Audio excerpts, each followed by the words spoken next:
turi imbere yawe Mana abarundi niwe se w'imfuvyi umugabo w'abapfakaye niwe wirura imitima y'abababaye wino mukiza mwiza uturemeshe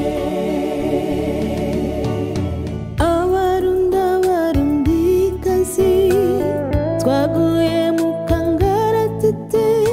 twumvise inkuru mbi babaza imitima iyo bibi bihe turimo twari kubimenya kare twari kubikinga ngo ntibishike amarira niyatemba ku maso yacu inunu n'agahinda byuzuye imitima ariko dukomezwa n'iragi wadusigiye kandi turazi ko intore idapfa gusa intore ntiziramba intore ntizirama vy'ukuri abarundi turabuze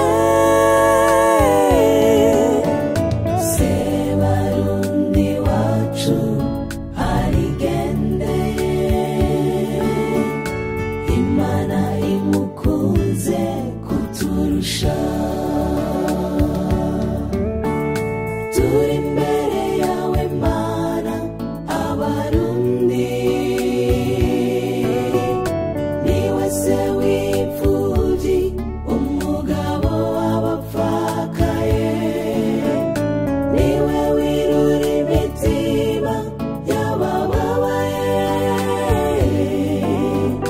wino mukiza mwiza uturemeshe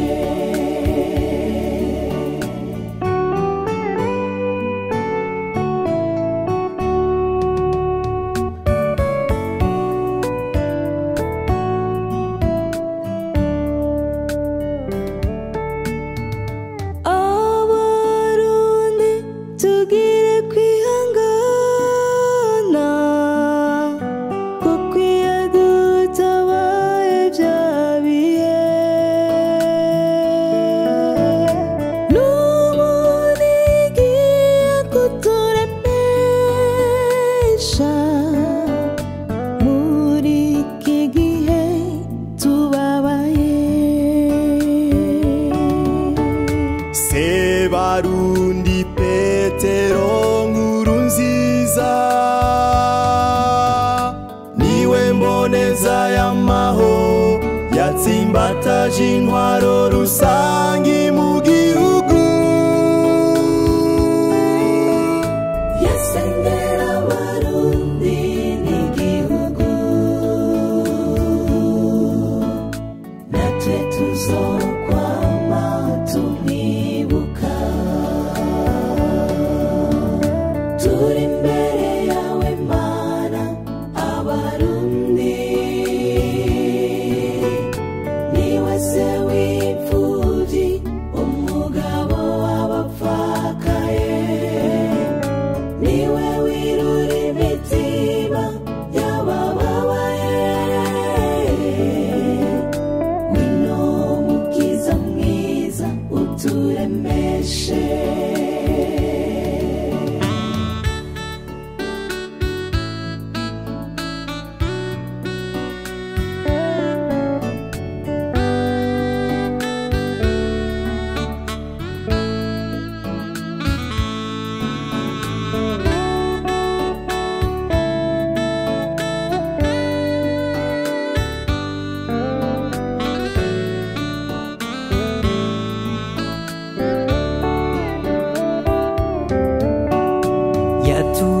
z'urukundo gushira hamwe guharanira iterambere ubumwe yaturaze gukunda igihugu cyatwibarutse. Nitwabona aho twogeza mu kuvuga ibyo yakoze, ariko niruhukira amahoro.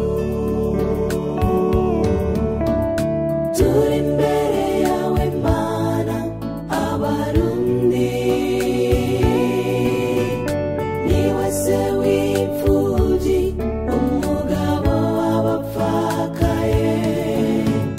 niwe wirura imitima y'abababaye.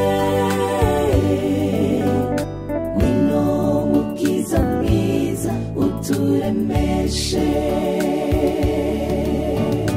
Yamara Dawidi mu gihe ciwe amaze gukora ibyo Imana igomba, arasinzira ahambya basekuruza.